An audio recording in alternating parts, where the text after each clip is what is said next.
What's up, YouTube? It's your boy JP's on the keys, and it's two East on the video today. We're back with another video. I feel like I haven't done a Ricky Gervais episode in like 77 years, so we're gonna get back to the Ricky Gervais episode 8. Nuts. Pause. For the past few years, Ricky Gervais, Stephen Merchant, and Carl Pilkington have been meeting regularly for a series of pointless conversations. This is one of them. Testing. Is that all right? Hello and welcome to the Ricky Gervais Show with me, Ricky Gervais, Stephen Merchant. Hello. And the little round-headed buffoon that is Carl Pilkington. All right.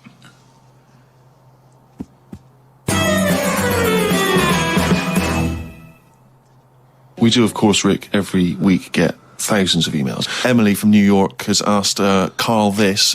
Carl, if you were on a sinking ship or you were in a burning building and you were with myself and Ricky, but you could only save one of us, I don't know why that's the case, but you could only save one of us, who would you save? Would it be Ricky or would it be me? I think it's a two-man dinghy. Right, okay. Possibly. And we're trapped, and he knows that if he stays there to get both our legs out from under this thing... the girder. Yeah, he dies. So he's got room, he's got time to save one. It's obviously me.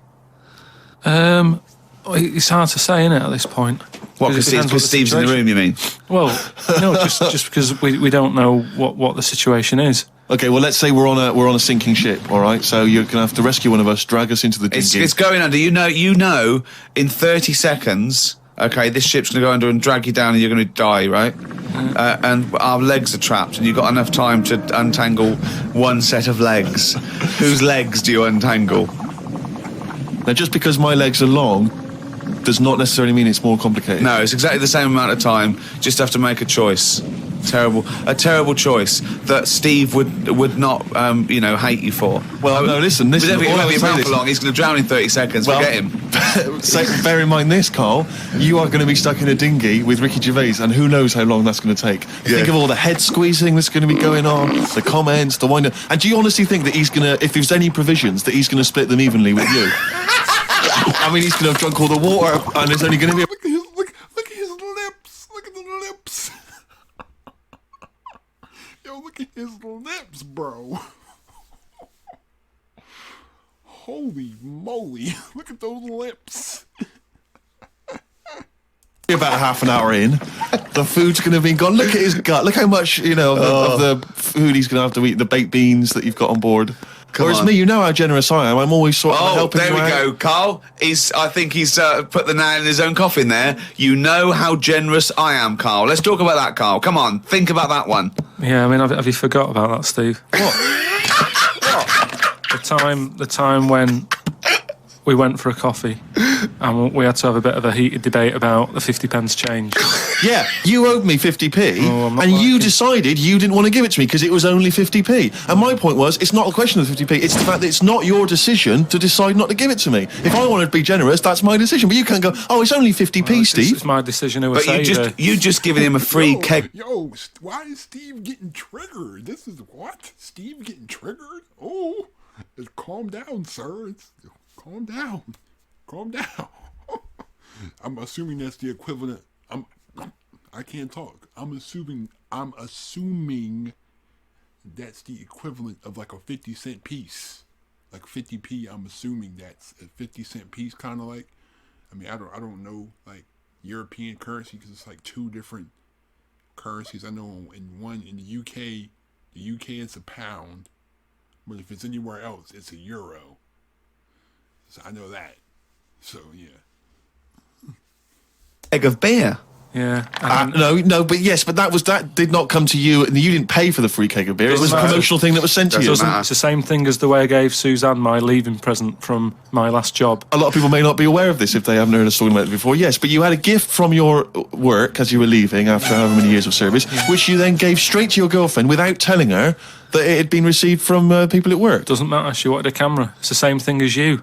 You wanted that lager that I got for free. It hasn't cost you anything. It doesn't matter where I got it from. So you now decide, because you've given me a free lager, that you can now say, oh, actually, I'm not, in the future, I'll just take your money, Steve, on a whim. Well, Listen, stop arguing like this. You're rocking the dinghy. Carl, have some of my cheese. Imagine if he would. Do you imagine he would ever say that? Can you imagine him ever offering you any of his cheese? Are you going to save Carl, mate? I don't want to say. We'll think about it and... I might do a sort of a for and against or something, and then sort of so the conclusion is... Okay, all right. Well, I've been waiting for this for a week. It's a regular feature now. When we read from Carl's diary, Carl decided to keep a diary. He's gone through with it. I can see it there. It's massive. It's a huge desk diary that he has to carry around with him, and the pages are getting full up. You're really keeping to this, right? This is extracts from Carl's diary. Did podcast and went for an Italian with Ricky and Steve. The Italian place is good. We've been there a few times. I always have the same thing, spaghetti. Can't remember what everyone else had. Last time we went there, Steve had little octopuses with pasta. You could see that they were octopuses. They hadn't been cut up or anything. My rule is that I only eat stuff that looks nice when it's alive. A cow, a chicken, some fish. An octopus is an odd-looking thing alive. Even worse when it's dead and limp. It looks like it just shouldn't have... Yo, what is that?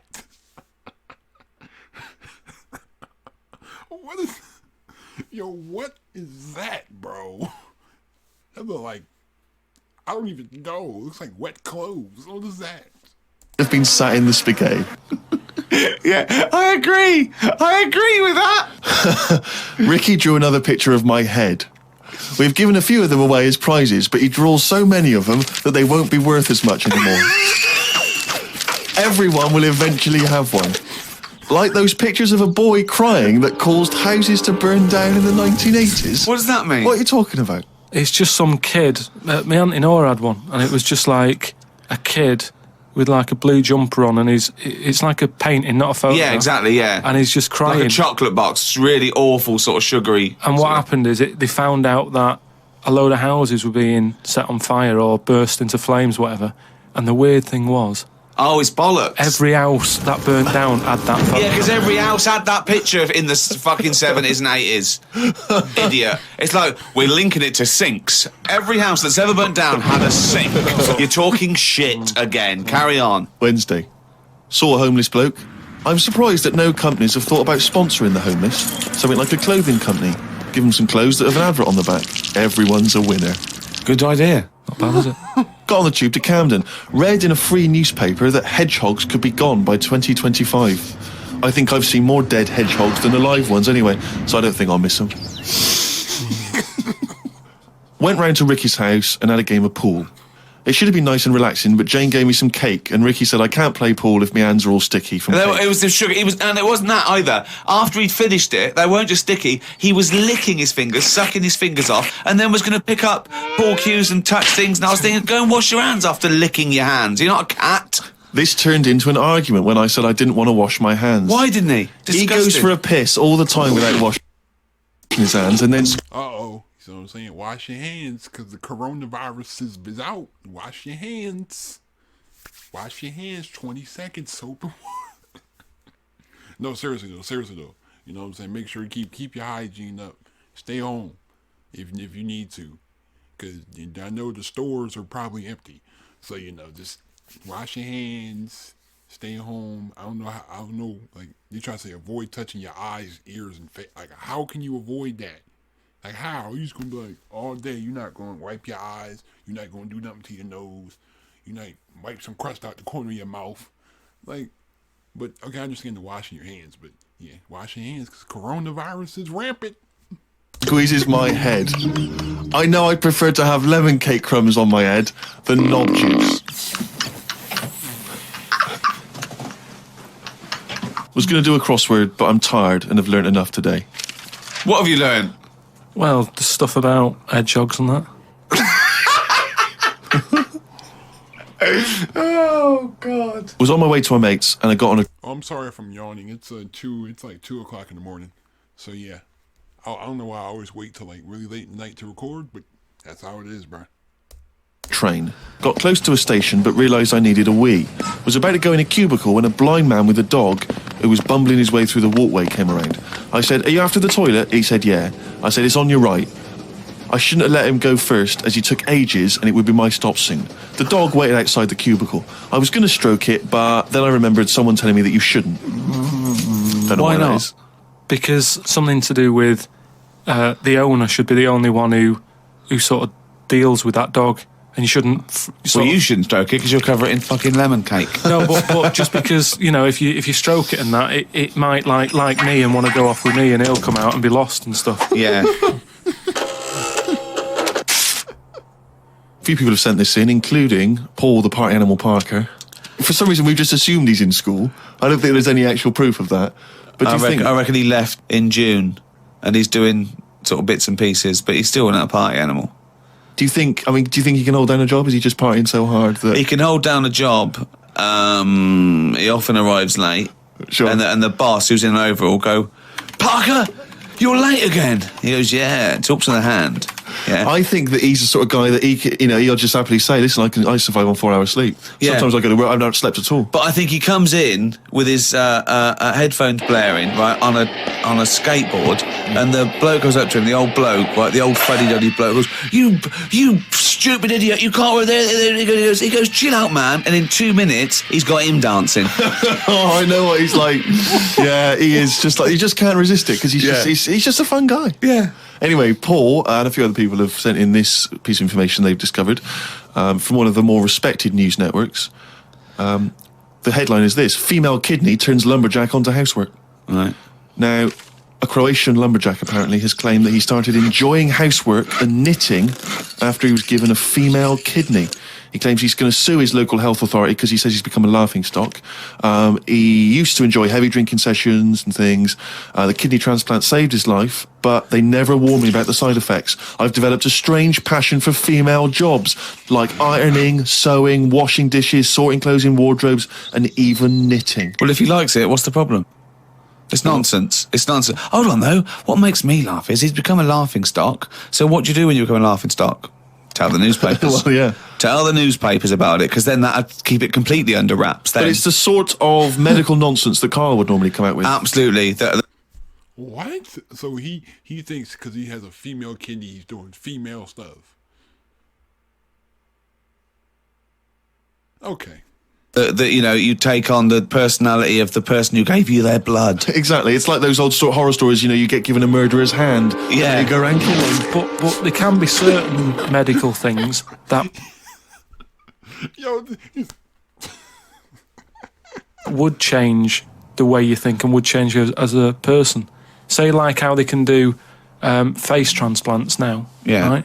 I mean, I don't quite understand how this face transplants work, because do you get a choice of who you have? If you have something done to your face and you go, it's burnt or whatever, or something happens to you and you need a face transplant. Well, if you totally changed your appearance, then you would eventually change because of how people reacted to you. Yeah, but if you gave yourself the head of an elephant, soon you wouldn't be yourself. I wouldn't have it. I wouldn't have that. That's what I'm saying. If they had a catalogue and they said, here's some faces you can have, pick which one you want. Yeah.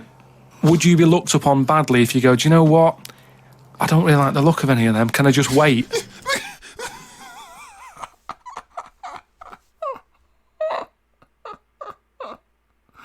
Oh. Yo, this is so stupid. Why is the...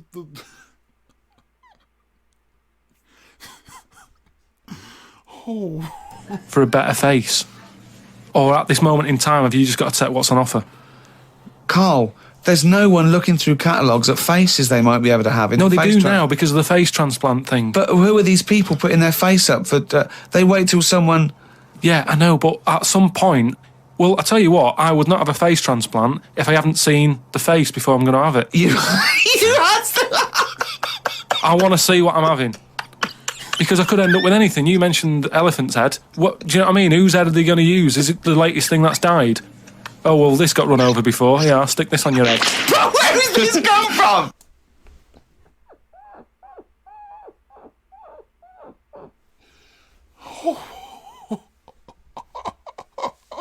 Where On his mind. Where are these faces queuing up to be popped on a skull? Where do you think they have got time to put all these...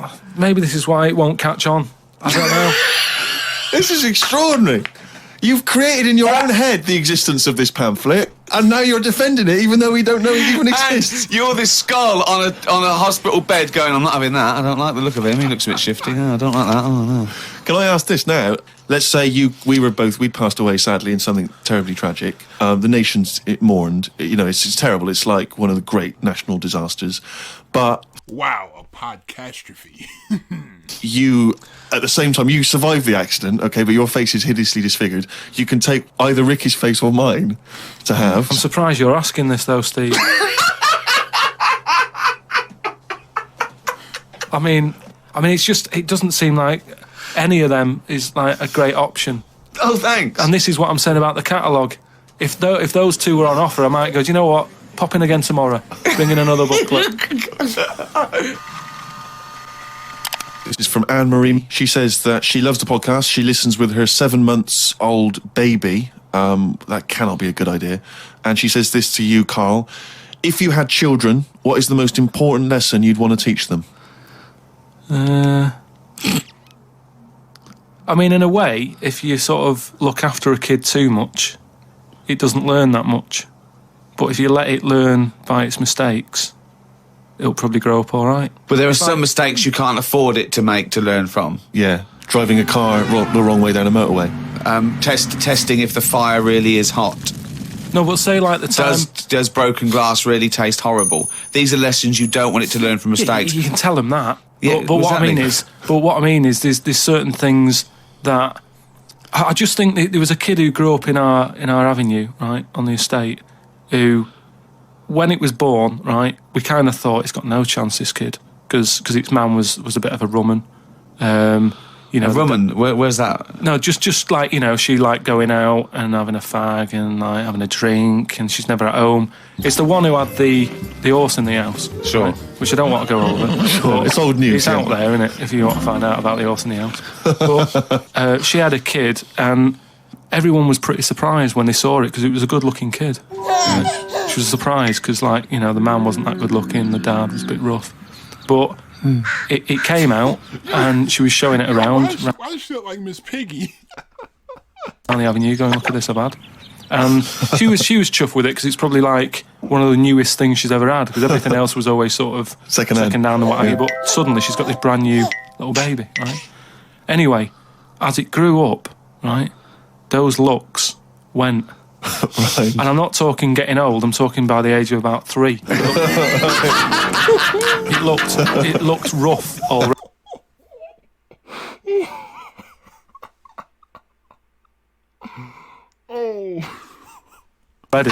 Right? And all that just happened because that's the life it was in, right? Yeah. So like it had like a patchy head. Its hair. It what? It had a patchy head. A patchy head. It's just sort of. It wasn't a North American Indian. What do you mean, a patchy head? Just his hair was patchy. He used to chase sort of cars and stuff. It's cars. Sorry. What do you mean? Just that's what he did for his. Sorry, did she let it get raised by wolves? No. But all I'm saying is that at the end of the day, what is it that makes a person? Do you know what I mean? Now, I don't know what state he's in now, but maybe he learned all his mistakes by the age of 4. I'm guessing he's not chasing cars now, but at least he's done it. I'm guessing he is. Yeah. Do you know what I mean? At least you can go, yeah, I've been there, done that, and you don't go back to it, and you can get away with doing dafter things when you're a kid, can't you? I nearly killed a man once, right? Oh, okay, right. That time when I was in Wales, and I was having a walk with my dad on the cliffs and that, yeah. I just picked up a big rock, right? Chucked it off the edge, and as I chucked it off the edge, I noticed a fella was walking down below. Jeez. And I missed his head by like inches. Now, I've never chucked a rock off a bridge or like off a cliff or anything. And it only took one man to almost lose his life for you to learn that lesson. Yeah, but that's how you learn your lessons, isn't it? See, a lot of people would have said that maybe your dad should have said, "Wait, Carl, what are you doing?" No, but he didn't know I was doing it. I didn't say I'm going to chuck this off here. I just picked it up and chucked it. And like, as I let go of it, I noticed a fella was down there. You live and you learn. That's a little mantra. Right? All right. You live and you learn. So the woman who's had the kid, sort of look after it, feed it, make sure it's got shoes and that, but let it roam about. That's great. There's the advice for you, Anne-Marie. I love that. Good luck. Just let your 7-month-old baby roam about. Carl, a lot of people are absolutely fascinated to find out how you met Suzanne, your girlfriend of how long? Ages. Yeah. And they can't comprehend how, well, I suppose that there's any woman out there. Well, there's someone for everyone, isn't there? Yeah. That's always my thing. And it's reassuring, I think. You know, we chatted about the face transplants and that. You know, there's a face for everyone. Philosophy, isn't it? Yeah. I mean, it's really unbelievable. No, there is someone for everyone, no matter what condition you're in or whatever. Yeah. Because I read on the email, someone emailed in an old Chinese proverb. It's something about everything, no matter what it is, has got one talent. And that's the same way in a relationship, isn't it? That everyone, you know, there's always someone out there. And that. I like the Chinese. What? So they can swallow. What? So you can put your whole fist in your mouth. That's. Bro. There's another Chinese proverb that I learned on an email. Go on. He who cuts the wood up warms himself twice. Yeah, that's good. That's good. Yeah. And then someone sent in that one about too many Chinese cooks spoil the broth. Why is that's I don't know who slipped the word Chinese in there, but I heard it as too many cooks. Well, it was just all sort of Chinese proverbs and that. One of my favourite on the same subject is a camel is a horse designed by committee. What do you mean? Well, it's having a go at the camel, and it shouldn't. But it's just, it's just a metaphor. And if you wanted to design a horse and you had that vision, but you let 12 people in the room have their say, it wouldn't come out as you wanted it to do, and it wouldn't be as good. A vision is more perfect than committee, because everyone having their say, it becomes anodyne, it becomes compromised. Whereas the best things you can do is have an idea and have a vision and auteur that. Rick, can I just say now, I can tell from his look that he's thinking, which committee designed the camel? Well, I'd say, why would you request the ump bit? Because that's just going to get in the way, isn't it? I've always said that about a lot of animals. It's like we've doubled up on a lot of them. We've chatted about elephants and mammoths, one or the other. And that's the same with a camel. I'd have that up there as what they're doing. They were good years ago in the Jesus times and that. Don't need them now.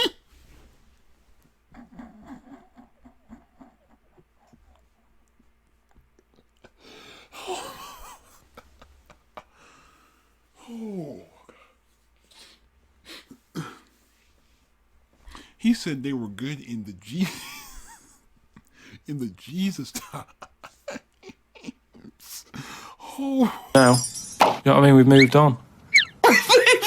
Well, not people who use camels to cross deserts. What other? I'm communities. going to throw some animals at you, and you tell how you'd have improved them if you'd have been designing them. Okay? Mm-hmm. The octopus. So I can now go back. I can look at them and go, "What are they doing?" And where have they gone wrong? What's up with it? How could you improve it? Like the camel, you'd go lose the arm. I'd probably give it a bit more of a body. Cut down on the arms. And give it some bones, because I don't understand all this. Getting in a jar is good. When does it want to get in a jar?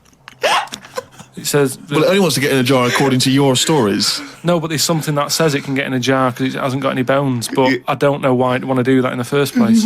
Easy. I can't even begin to answer that. Once again, you've claimed that you've read that they like to get in jars. I mean, how do they know that octopus like to get in jars? Oh, God, you can improve on an octopus. Millions and millions of years of evolution, making it perfect for its surroundings. Okay, another animal for you then, Carl. Giraffe? What are they adding to the world? What are they doing? Well, it's not about what they add to the world, No, but I thought that's what everything's about. It's about things are here for a reason. The reason they're here is because they didn't die. That's it. No, but there seem to be a lot of animals that are like... Do you think there's a lot of cheating? Is that what you're saying? There's I'm a just lot saying, of there just doubling seems to be a up. lot of doubling up. Yeah, so you get it down to like 8 animals that represented all of it. So okay, who would get in your team? You can choose 8 animals. This is what I'm saying. If I was Noah, I would have gone like, hang on a minute. I've just seen something that looks a bit like this. Let it drown and have a clear out. But he didn't. He was messing about saving everything. He was instructed by God to save everything, to be fair to him. Yeah, but if he's been given that job, for me, he's sort of manager of that job. So you believe with Noah as well? You believe Noah happened as well, and he built a boat big enough to catch 2 of every species. You actually believe that as fact, do you? Well, it's out there in book form. Brilliant. All right. We haven't answered the question that we started with. How did you meet Suzanne? Just at work. Thanks. Wow. That was suspenseful. Oh, chimpanzee! That monkey news. Monkey news! There was this airline, and it's having a lot of problems, and a lot of Pilot's too tall? Yeah, the cabin was so tiny. Only bananas were allowed in the cockpit for fuel. Anyway, there was a lot of strikes going on, right? Sure. Because I don't know what it was about. It was over money or whatever. Yes. And We'll get Strike signs of money. something that doesn't need money. yeah, but But what else could you pay something in, Rick? I mean, peanuts. Okay, peanuts or fruit, yeah. So anyway, the boss of the airline, he had like one pilot who he could trust, right? And that was his son. Right. But the problem is with a lot of these planes, you need 2 pilots. Of course you do. And he's like, if only I had 2 sons. But he didn't. There's no point harping on about it. Right? Sure. He runs an airline. Who runs an airline, yeah. But how many pilots are there? Because there must be loads. No, there's loads, but the problem is a lot of them are going on strike. Oh. And each week you can see that we're struggling here. But how can they just close it down? No way, you can't do that, No, Rick. can't. Of course you It's can't. costing him a It's just- fortune if he closes it down. Yeah, but one plane's not going to make a difference in an airline, is it? No, it's all the It's all planes. the planes, mate. So the son, he's flying the planes and that. He's getting worried for his dad because of his business. It's falling Sure. apart. He's like, anyway, listen, Well, one plane won't make any difference. don't worry about it. We've found someone who you can work with. He said he's staying over near the sort of quarantine area where all the animals are kept and stuff. Right, okay. They won't be looking in there. They won't bother. No. So he's like, all right. But there's no animal that could be a co-pilot, that's why. I'll see you. He'll meet up with you in the cockpit. He'll be having the cockpit, yeah, sure. So anyway, he gets in there. He meets them. At first, a little bit of a shock who he's going to be working with, but Why? he's thinking, as long as I can keep my dad's business alive, I can Not with keep a one job. plane. Everyone's happy. Then one day, what happens is a little bit of a problem. Oh, dear. Well, what happened is one woman who was on the plane got a bit peckish, Right. and said to the air hostess woman, said, "I'm a little bit peckish. Have you got any sort of nibbles and that?" She went, "No, I've got a sandwich." She said, "I don't really want a sandwich. You want something, like the usual stuff that planes give out, just like a bag of nuts or something." Are they not giving those out yet? So no, they don't give it for some reason. She was like, "Look, we've stopped giving out the nuts. We can get you a That's sandwich." strange, And the woman's yeah. like, "I don't want a sandwich. I just want some nuts." Do you Yeah, know what I mean? yeah, A sandwich is quite a big meal and what have you. I just want some nibbles, want some nuts. Well, that's not available. So I Done. End of story. get- So she said, "Well, you're saying there aren't any nuts." She said, "But earlier I saw you put a tray outside the cockpit, right? It had a sandwich on it, 2 Cokes and 2 bags of nuts." She said, "So you're saying there aren't any, but the pilot's getting Well, them." aren't they now? That was the last 2 packets. Done. No. So Let's go home. Well, I'll go and have a word with the pilot myself because you only put them out there a few minutes ago. He can't have eaten them can't. yet. I want You some. say you I'm cannot going go- over. no. I know this is it. She was saying you cannot go over. She's going, No. listen, Yeah. I'm going to go over because I feel like you I'm being can't. lied to. No, you can't. So she goes, starts, No, there's and no the way. pilot can Well, they hear all can't get this in anyway. chat about the nuts and what have you, and he's thinking, what's going on out there? Yeah. He opens the door. Yeah. She gets a glance in. The monkey sat there with headphones. Fucking bollocks.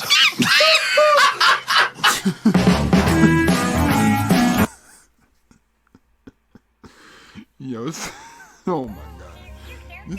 These episodes get funnier and funnier every time. This man said the camel was good in Jesus times. Damn. Anyway, thanks again for watching. Leave a like if you enjoyed. Subscribe if you are new to the channel. Don't forget to share video wherever you share videos at. But anyways, thank you again. I'm out. Have a great day. Stay on the grind. Peace.